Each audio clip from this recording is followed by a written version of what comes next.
উম্মুল মুমিনিন খাদিজা বিনতে খুয়াইলিদ রাদিয়াল্লাহু তাআলা আনহা অধ্যায় ১। আব্দুল্লাহ তার পিতা আব্দুল মুত্তালিবের পেছনে পেছনে যাচ্ছেন। কিছুক্ষণ আগে মক্কার মানুষ পিতা পুত্রের ভালোবাসার এক অভূতপূর্ব ঘটনা প্রত্যক্ষ করেছে। এমন ঘটনা পৃথিবীর ইতিহাসে সচরাচর ঘটে না। পুরো মক্কা স্তব্ধ হয়েছিল কিছু সময়ের জন্য। মক্কার পবিত্র স্থান কাবা ঘরের পাশে ঘটছিল এই ঘটনা। কাবা চত্বরে পৌত্তলিকদের স্থাপিত হবল দেবতার সামনে মক্কার কুরাইশ গোত্রীয় নেতা আব্দুল মুত্তালিব একের পর এক জবাই করছিলেন নিজের পালের উট। গুনে গুনে ১০০। কাবার আশপাশটা উটের রক্তে লাল হয়ে গেল। চারপাশে জমায়েত লোকজন আব্দুল মুত্তালিবের এমন প্রতিজ্ঞা রক্ষার ত্যাগ দেখে অবাক না হয়ে পারল না। ১০০ উট কোরবানি করে দিলেন নির্দ্বিধায়? না, তবু থামলেন না আব্দুল মুত্তালিব। তিনি আরো ৩০টি উট আনলেন।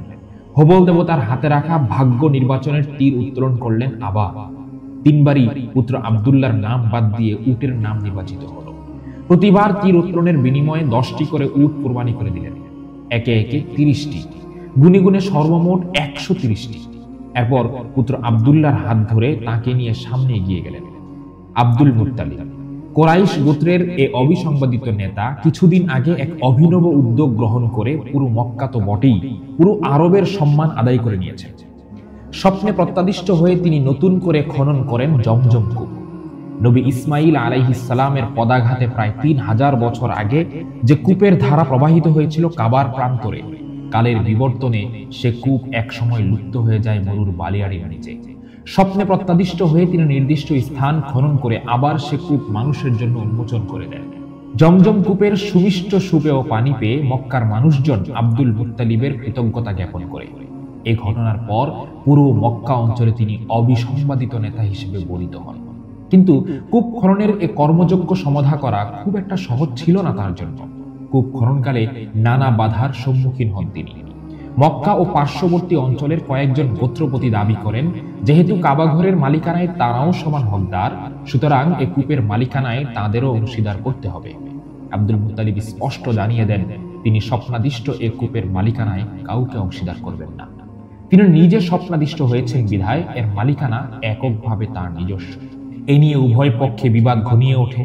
অবশেষে সিদ্ধান্ত হয় কূপের মালিকানা কারো একক হাতে থাকবে না, কাবা শরীফের নামে উৎসর্গিত হবে এই জমজম। প্রতি বছর উপাসনা লাভে ধন্য হতে আসে যে তীর্থযাত্রীরা, তাদের তৃষ্ণা মেটানোর জন্য অর্পিত হবে এ জলাধার এবং কূপের পানি অবমুক্ত করে দেওয়া হবে সর্বসাধারণের জন্য। এই সিদ্ধান্তে শান্তি ফিরে আসে মক্কায়। সব বাধা বিপত্তি দূরে ঠেলে যখন বালিয়াড়ির নিচ থেকে উৎসরিত হয় প্রভুর প্রেরিত জমজম অন্তঃসলীলা, আব্দুল মুত্তালিব প্রভুর কৃতজ্ঞতা জানিয়ে প্রতিজ্ঞা করেন, তার ছেলেরা যখন সবাই পূর্ণবয়স্ক হবেন, তাদের একজনকে তিনি জমজম প্রাপ্তির কৃতজ্ঞতায় আল্লাহর উদ্দেশ্যে কোরবানি করে দেবেন। তার এ প্রতিজ্ঞার কারণ ছিল, আদিপিতা ইব্রাহিম আলাইহিস সালাম যেমন তার প্রিয়তম পুত্র ইসমাইলকে আল্লাহর সন্তুষ্টি লাভের জন্য কোরবানি করে দিয়েছিলেন, তিনিও তার প্রিয় কোনো এক পুত্রকে আল্লাহর জন্য কোরবানি করে দেবেন। জমজম পুনঃখননের পর কেটে গেছে অনেক বছর। আব্দুল মুত্তালিব প্রৌঢ় থেকে বৃদ্ধ হয়েছেন, কিন্তু তিনি তার প্রতিজ্ঞা রক্ষার কথা ভুলে যাননি। তার ছেলেরা সবাই যখন পূর্ণবয়স্ক, তখন সেই প্রতিজ্ঞা পূরণ করতে সপ্তাহ কয়েক আগে তিনি সর্বকনিষ্ঠ পুত্র আব্দুল্লাহকে কোরবানি দেওয়ার উদ্দেশ্যে হবল দেবতার সামনে নিয়ে আসেন। কিন্তু তার এ কাজে বাধা হয়ে দাঁড়ায় অন্য ছেলেরা। তার ১০ ছেলের সবাই তাকে নিবৃত্ত করেন এই কাজ থেকে। বিশেষত আবু তালিব, আব্বাস ও হামজা পিতাকে এমন প্রতিজ্ঞা পূরণ করার পরিবর্তে বিকল্প কোনো পদ্ধতি খোঁজার পরামর্শ দেন। নিজেদের চোখের সামনে তারা তাদের প্রিয়তম ভাইকে বলি হতে দিতে পারেন না। পুত্রদের বাধার কারণে আব্দুল মুত্তালিব মক্কার গুণীজনদের কাছে এ সমস্যার আশু সমাধানে পরামর্শ কামনা করেন। তারা তাকে মদিনায় এক নারী গুণীনের কাছে যাওয়ার পরামর্শ দেন। তিনি নক্ষত্র বিচার ও মন্ত্র পাঠের মাধ্যমে এ সমস্যার একটা সমাধান দিতে পারবেন। অগত্যা তাদের কথা মতো আব্দুল মুত্তালিব পুত্র আব্দুল্লাহ এবং গণ্যমান্য লোকদের নিয়ে মদিনায় যান। সেখানে সাজাহ নামের নারী গুণীনের কাছে তার মনোবাঞ্ছা প্রকাশ করেন। সাজাহ নামের এই নারী জ্যোতিষী পরামর্শ দেন, আব্দুল্লাহকে বলি দেওয়ার প্রয়োজন নেই। আব্দুল্লাহর পরিবর্তে 10টি উট নেবে।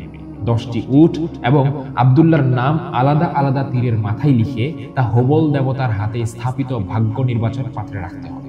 সেখান থেকে একটি তীর উঠাবে। যদি তীরের মাথায় আব্দুল্লাহর নাম ওঠে, তবে তার পরিবর্তে সেই 10টি উট কোরবানি করে দিতে হবে এবং আবার আরো 10টি উট নিয়ে ভাগ্য নির্বাচন করতে হবে। যদি আবার আব্দুল্লাহর নাম ওঠে তবে আবার অনুরূপ 10টি উট ও আব্দুল্লাহর নাম লিখে ভাগ্য নির্বাচন করতে হবে। আর যদি আব্দুল্লাহর নাম না উঠে 10টি উট থেকে কোনো একটি উটের নাম ওঠে তবে সেই 10টি উট কোরবানি করে দিলেই প্রতিজ্ঞা পূরণ হয়ে যাবে, আর কোনো উট কোরবানি করার প্রয়োজন নেই। আব্দুল মুত্তালিব মক্কায় এসে তার প্রতিজ্ঞা পূরণে 10টি উট নিয়ে আব্দুল্লাহর ভাগ্য গণনায় নেমে পড়লেন। প্রথমবার আব্দুল্লাহর নাম উঠল। গুনিনের নির্দেশনা অনুযায়ী আব্দুল্লাহর পরিবর্তে 10টি উট কোরবানি করে দেওয়া হলো। দ্বিতীয়বারও আব্দুল্লাহর নাম নির্বাচিত হলো, আবার 10টি উট কোরবানি দেয়া হলো। তৃতীয়বারও আব্দুল্লাহর নাম উঠল। এভাবে 10মবার গিয়ে উটের নাম উঠল, অর্থাৎ ততক্ষণে 100 উট কোরবানি করা হয়ে গেছে। কিন্তু এতে আশ্বস্ত হলো না আব্দুল মুত্তালিবের অন্তর। তিনি আরো 30টি উট আনলেন এবং আরো 3বার আব্দুল্লাহর ভাগ্য গণনা করলেন। এবার প্রতিবারই আব্দুল্লাহর পরিবর্তে উটের নাম নির্বাচিত হলো। এভাবেই আব্দুল্লাহর জীবনের বিনিময়ে কোরবানি করা হলো 130টি উট। এই ঘটনার পর আব্দুল্লাহর নাম হয়ে গেল জবিহুল্লাহ, আল্লাহর জন্য উৎসর্গিত।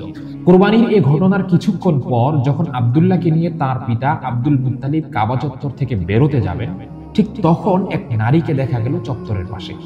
আরবীয় এ নারী যথেষ্ট সুন্দরী, বেশভূষায় অভিজাত, মাথার উপর সবুজ রঙা কাপড়ের ঘোমটা টানা, ঘোমটার নিচে তার ফর্সা চেহারা ফুটে আছে মরু নার্গিসের মতো। এতক্ষণ ধরে তিনি আব্দুল্লাহ আর উটের ভাগ্য পরীক্ষার এ যাগযজ্ঞ দেখছিলেন। সবাই উট জবাইয়ের মহাযজ্ঞের দিকে তাকিয়ে থাকলেও তিনি এক দৃষ্টিতে দেখছিলেন আব্দুল্লাহকে, দেখছিলেন আর নিজের মনের অবয়বের সঙ্গে মিলিয়ে যাচ্ছিলেন সন্তর্পণে। এই কি সেই যুবক যার ব্যাপারে তার ভাই ওয়ারাকা বহুদিন থেকে অপেক্ষা করে আছেন? ওয়ারাকার দেওয়া বর্ণনা হুবহু মিলে যায় এই যুবকের সঙ্গে। সেই বংশধারা হাশেমি, সেই উন্নত চরিত্রের অধিকারী নিষ্কলুষ, নাকি এ যুবক প্রতীক্ষিত ব্যক্তির পূর্ববর্তী বংশধারার কেউ? হয়তোবা তাই হবে। হোক সে প্রতীক্ষিত ব্যক্তি না হোক, তার পূর্ববর্তী বংশধারার কেউ হলেও তার মনে কোনো দ্বিধা নেই। সেই প্রতীক্ষিত ব্যক্তির মা হতে পারলেও তার 7 জন্মের সাধ পূর্ণ হবে, তার গর্ভ থেকে পূর্ণতা পাবে অনাগত পৃথিবী। কোরবানির এই মহাযজ্ঞ শেষ হলো এক সময়। কাবা ঘরের চারপাশে পড়ে রইল 130টি জবাইকৃত উট। আব্দুল মুত্তালিব মক্কাবাসীর জন্য ওয়াকফ করে দিলেন সমস্ত উট। যে যেভাবে ইচ্ছা খেতে পারে এই উটের মাংস, কোনো বাধা নেই। আব্দুল্লাহকে পিতার পেছনে পেছনে যেতে দেখে আরবীয় নারীটি ডাক দিলেন তার নাম ধরে, আব্দুল্লাহ শুনে যাও, কোথায় যাচ্ছ? পিতার পেছন থেকে থমকে দাঁড়ালেন আব্দুল্লাহ। নারীটির দিকে ফিরে তাকালেন তিনি। এ যে ফাতেমা, উম্মে কিতাল নামেই সবাই চেনে তাকে, মক্কার পণ্ডিত ব্যক্তি ওয়ারাকা ইবনে নওফলের বোন।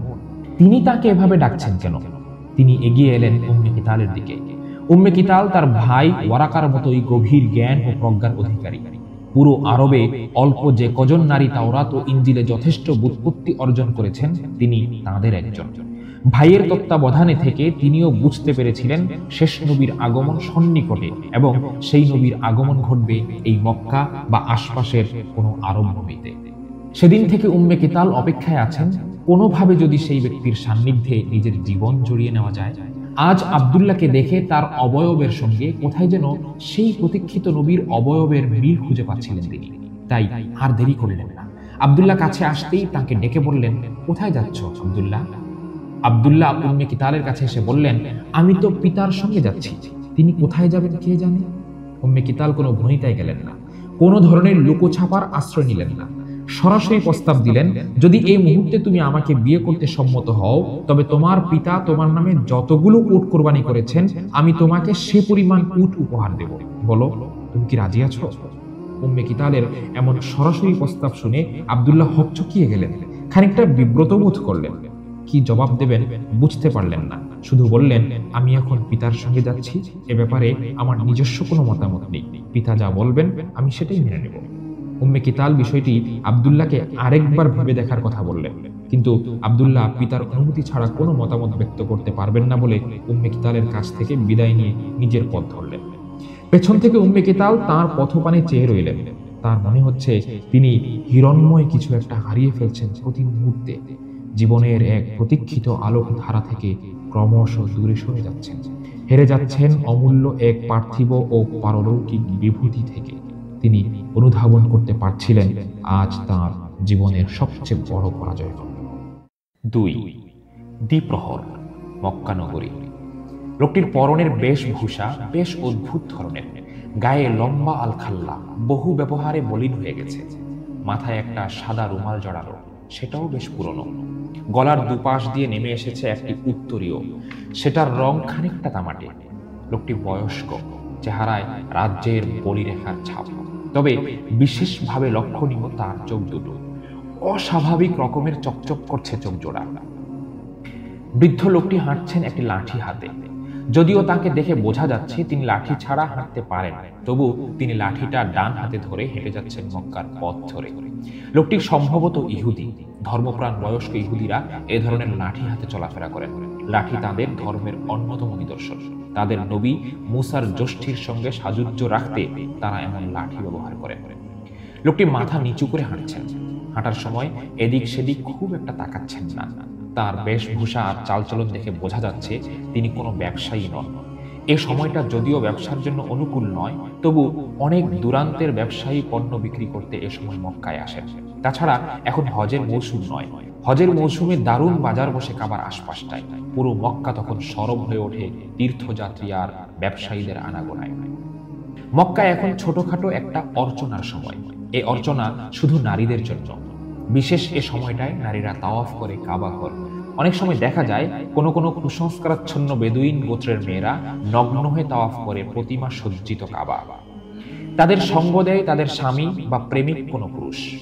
কাবায় সজ্জিত দেবতাদের মনতুষ্টির জন্য নগ্নতা তাদের কাছে এক ধরনের উপাসনা। তবে আজকের দ্বিপ্রহরে তেমন কোনো বেদুইন মেয়েদের আনাগোনা নেই কাবা চত্বরে। মক্কার একদল নারী তাওয়াফ করছে কাবা ঘর।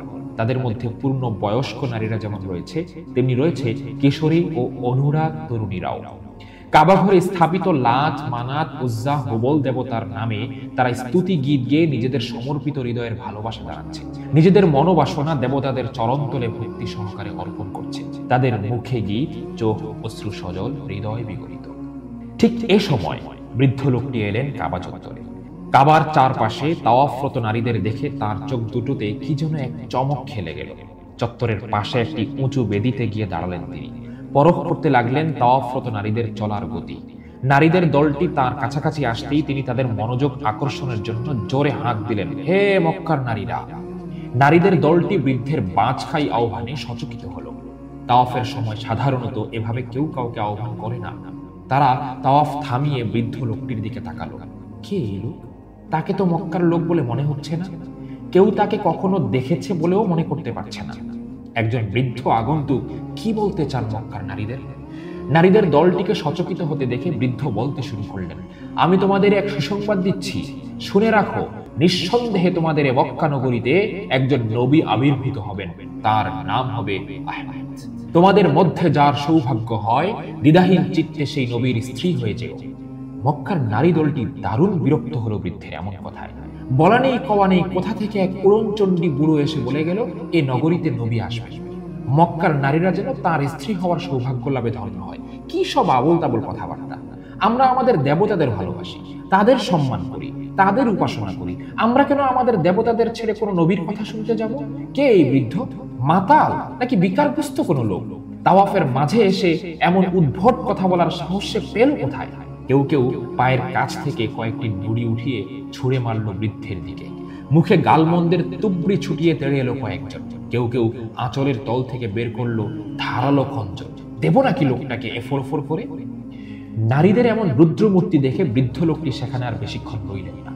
কোন রকম দৌড়ে নিজের প্রাণ বাঁচিয়ে চলে গেলেন ফেলে আসা পথে। কেন লোকটি এ কথাগুলো বলতে গেলেন মক্কার নারীদের?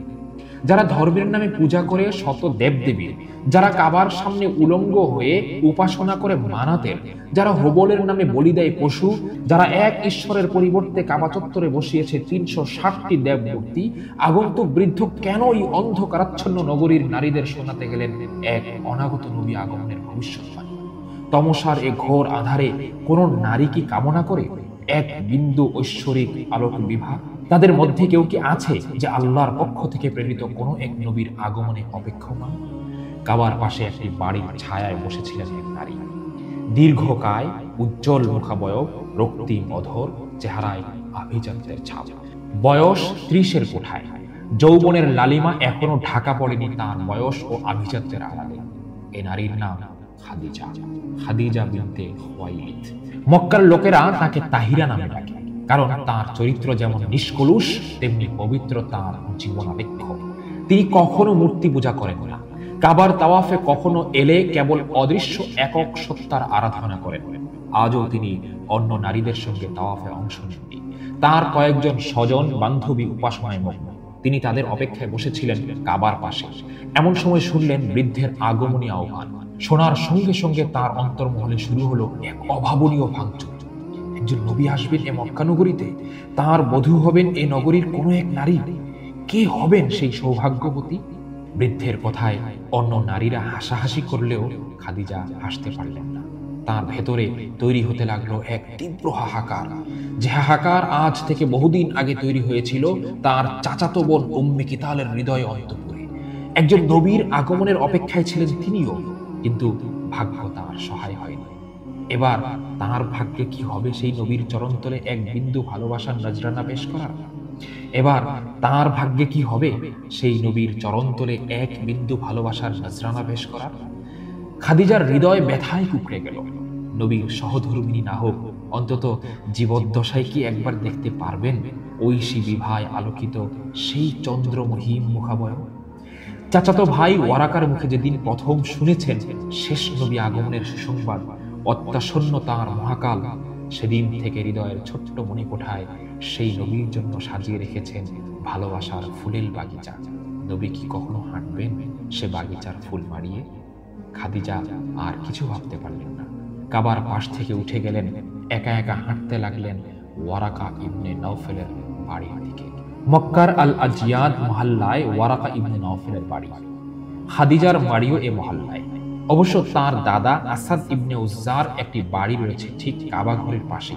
কাবার মাত্র কয়েক হাত দূরে অবস্থিত এ বাড়িকে মক্কার লোকেরা ডাকে কাবার বন বলে। কাবা সংলগ্নতার কারণে এ বাড়ির এমন নামকরণ। শুধু সংলগ্নতা নয়, এ বাড়ির একটি গাছের ডাল ঝুঁকে আছে কাবা চত্বরের উপরে। কাবা তাওয়াফ করতে আসা তীর্থযাত্রীরা তাওয়াফের সময় বাধার সম্মুখীন হন এ ডালের কারণে।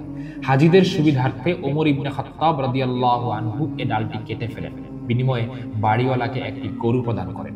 পরবর্তী সময়ে কাবা সম্প্রসারণের সময় ওমর রাদিয়াল্লাহু আনহু পুরো বাড়িটি কিনে তা মাতাফের অন্তর্ভুক্ত করে দেন। বাড়ির দহলিজে বসেছিলেন ওয়ারাকা। দহলিজে একা তিনি। মরুর তপ্ত দুপুরের এ সময়টা একেবারে খই ফুটিয়ে তোলে মক্কা জুড়ে। কেউ সাধারণত ঘরের বাইরে বেরোয় না জরুরি প্রয়োজন ছাড়া। ওয়ারাকা দহলিজে বসে নিবিষ্ট মনে কিছু জপ করছিলেন। তিনি মূর্তি পূজায় বিশ্বাসী নন। যদিও বিশ্বাসের দিক থেকে তিনি খ্রিস্টান, কিন্তু খ্রিস্ট ধর্ম বা ইহুদি ধর্মেও তিনি খুব একটা আস্থা রাখেন না। তিনি ভালো করেই জানেন এই দুই ধর্ম আর তাদের উৎসমূলে সঠিকভাবে নেই। কালের গর্ভে যেমন বিলীন হয়ে গেছে নবী মুসা ও ঈসা আলাইহিমাস সালাম আনিত শরীয়তের অনেক পয়গাম, তেমনি সময়ের কষাঘাতে মনুষ্য সৃষ্ট অনেক নতুন বিষয় আশয়ও আসন গেড়েছে তাদের শরীয়তে। তবে তিনি তাওরাত ও ইনজিলের একনিষ্ঠ পাঠক। এছাড়া অন্যান্য ধর্মীয় গ্রন্থও তিনি অধ্যয়ন করেছেন ঢের। আরবের অল্প কয়েকজন ধর্মীয় পণ্ডিতের তিনি একজন, এবং তাদের মধ্যে তিনি একেশ্বরবাদী বিশ্বাসের প্রবক্তা। তিনি খ্রিস্টবাদের নেস্তর বিশ্বাসী একজন সাধক। হিব্রু ভাষায় রচিত ইনজিলের কিছু অংশ তিনি আরবিতে অনুবাদও করেছেন। হিব্রু, গ্রিক ও পার্সিয়ান ভাষায় রয়েছে তার যথেষ্ট ব্যুৎপত্তি। কিন্তু ওয়ারাকার এখন বয়স হয়েছে, চোখের দৃষ্টিশক্তি খুব একটা জোরালো নয়। কালের দুর্বিপাক তার চোখের আলো ছিনিয়ে নিয়ে চোখ জুড়ে দিয়ে গেছে কেবল গাঢ় অন্ধকার। পৃথিবীর রূপ দেখার সৌভাগ্য আলবিদা জানাচ্ছে তাকে ধীরে ধীরে। চোখের দৃষ্টি না থাকলেও তার অন্তর্দৃষ্টি যেন বাঁধন হারা। দু চোখের বদলে তার অন্তর্দৃষ্টি তাকিয়ে থাকে মহিমান্বিত পৃথিবীর দিকে। সে দৃষ্টি দিয়ে তিনি মরুর কলরোল শুনতে পান, পাহাড়ের গুঞ্জন বুঝতে পারেন, হাওয়ায় কান পাতলে অনুভব করেন অন্য লোকের অলৌকিক ঝরনার শব্দ। প্রতিটি নৈশব্দ তার জন্য বয়ে আনে এক একটি মুগ্ধকর দৃশ্যরূপ। তিনি শব্দের অনন্যতা দিয়ে অনুধাবন করেন আলোহীন পৃথিবী। দূর থেকে চাচাতো ভাই ওয়ারাকার দিকে কিছুক্ষণ তাকিয়ে রইলেন খাদিজা। এই বিদ্বান ভাইটিকে তিনি বেশ পছন্দ করেন। তার জ্ঞান, প্রজ্ঞা, ধর্মানুভূতি তাকে আলোড়িত করে।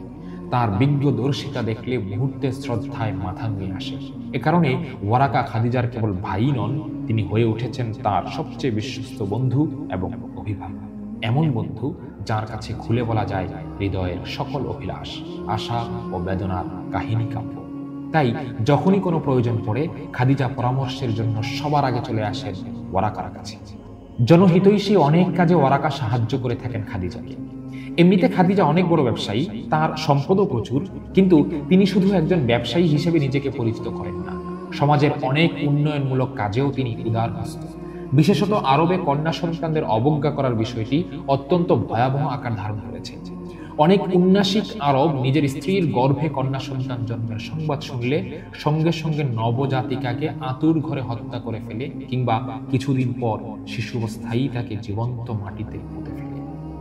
আরবে কন্যা সন্তান হত্যার এই প্রবণতার পেছনে অন্য অনেক কারণের মধ্যে প্রধান কারণ মূলত গোত্রীয় কৌলিন্য রক্ষা। গোত্রীয় ধ্বজাধারী লোকজন মনে করে কন্যা সন্তান জন্ম নিলে একসময় এ মেয়েকে অন্য গোত্রের লোকজন বিয়ে করে তাদের শয্যা সঙ্গী করবে, এটা তাদের জন্য অপমানজনক। তেমনি তারা মনে করে কন্যা সন্তান মানে এক ধরনের বোঝা। তারা যুদ্ধ করতে পারে না, গোত্রের সম্মান রক্ষায় লড়াইয়ে অংশ নিতে পারে না, জীবিকা উপার্জনে সক্ষম নয়, সন্তান জন্মদান ছাড়া তাদের আর কোনো সক্ষমতা নেই। এসব কারণে কন্যা সন্তান জন্মকে আরবের লোকজন অপয়া মনে করে। ফলে জন্মের পর বা শিশু বয়সে তাদের হত্যা করা একটি কুপ্রথায় পরিণত হয়েছে। মক্কা ও আশপাশের অঞ্চলে এমন ঘটনা অহরহ ঘটত। তখন খাদিজা এমন নির্দয় পিতার ঘরে কন্যা শিশু জন্মের সংবাদ পেলে লোক পাঠিয়ে এসে কন্যাকে নিজের কাছে নিয়ে আসেন এবং তাদের প্রতিপালনের দায়িত্ব নিজ কাঁধে তুলে নেন। শুধু প্রতিপালন নয়, প্রাপ্তবয়স্ক হলে তিনি তাদের যোগ্য ব্যক্তির সঙ্গে বিয়ে দেন, আর এসব কাজে তাকে অকুণ্ঠ সহযোগিতা করেন ওয়ারাকা ইবনে নওফেল। আরবের নারী মুক্তিতে খাদিজার এমন সাহসী পদক্ষেপকে ওয়ারাকা বরাবর সমর্থন দিয়ে আসছেন।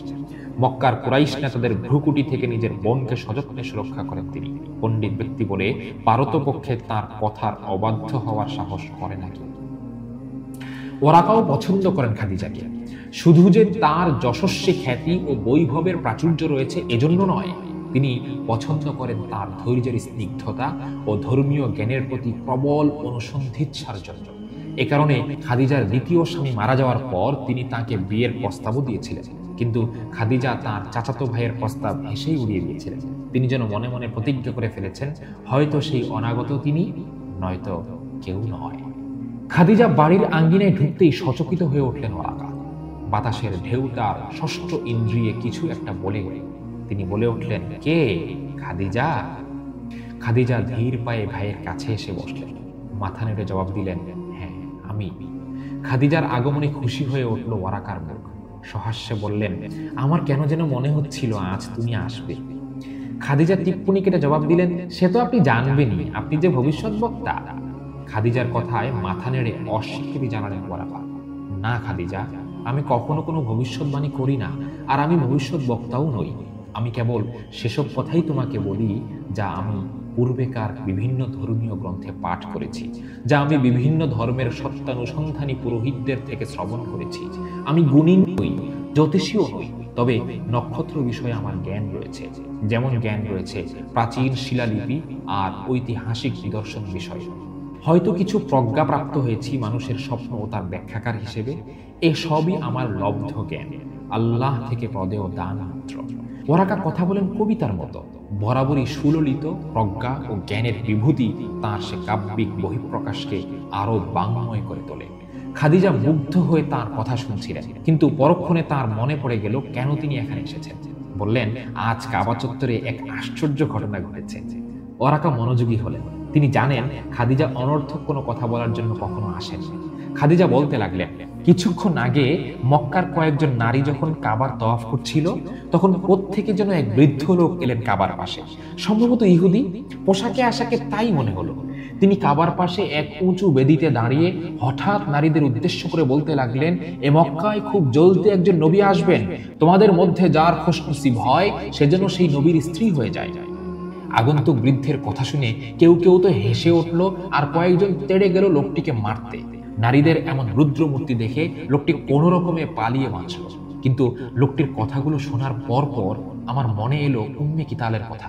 তিনিও তো নবীর জন্য অপেক্ষা করছিলেন। এ কথা মনে আসতেই আমি আপনার কাছে চলে এলাম। ওয়ারাকা খুঁটিয়ে খুঁটিয়ে লোকটির বিবরণ ঘটনার আদ্যপান্ত জানতে লাগলেন খাদিজার কাছে। সবকিছু শুনে বেশ কিছুক্ষণ ক্ষয়িষ্ণু দৃষ্টির চোখ নিচু করে নীরব হইলেন। তারপর বলতে শুরু করলেন, নবী আসবেন, খুব শিগগির আসবেন। নবী আগমনের সকল নিদর্শন পরিস্ফুটিত হতে শুরু করেছে। চারদিকে ঘোর তমসা, এখন মানুষের মাঝে মনুষ্যত্ব বলতে কিছু নেই আর। জুলুম পাপাচারে ছেয়ে গেছে ধরণীতল। মানুষ মানুষের খোদা সেজে বসেছে। মানুষ লিপ্ত হয়েছে মূর্তি আর দেবতার পূজায়। কিন্তু এ আধার ঘুচবেই। এ অন্ধকারের কালিমা ভেদ করে নতুন আলোক বর্তিকা হাতে একজন নবীর আগমন অত্যাসন্ন হয়ে পড়েছে। তিনি আসবেন, তিনি এ আরবে আসবেন। হতে পারে তিনি এ মক্কা নগরীতেই আবির্ভূত হবেন। তুমি যদি আমার কাছে জানতে চাও তিনি দেখতে কেমন হবেন, কোন বংশে আসবেন, কেমন হবে তার চারিত্রিক বৈশিষ্ট্য, তবে এখন আমি তোমাকে তা বলতে পারবো না। তার জন্য তোমাকে আরো কিছুদিন অপেক্ষা করতে হবে। তার নাম হবে আহমেদ। আহমেদ নামেই তিনি পরিচিত হবেন তার দেশে। খাদিজার হৃদয় আনচান করে ওঠে। তার হৃদস্পন্দনে কথা বলে ওঠে অন্য কেউ। অনাগত একজন মানুষের জন্য তার হৃদয় থেকে কেন অযথাই উথলে ওঠে প্রেমের সরোবর।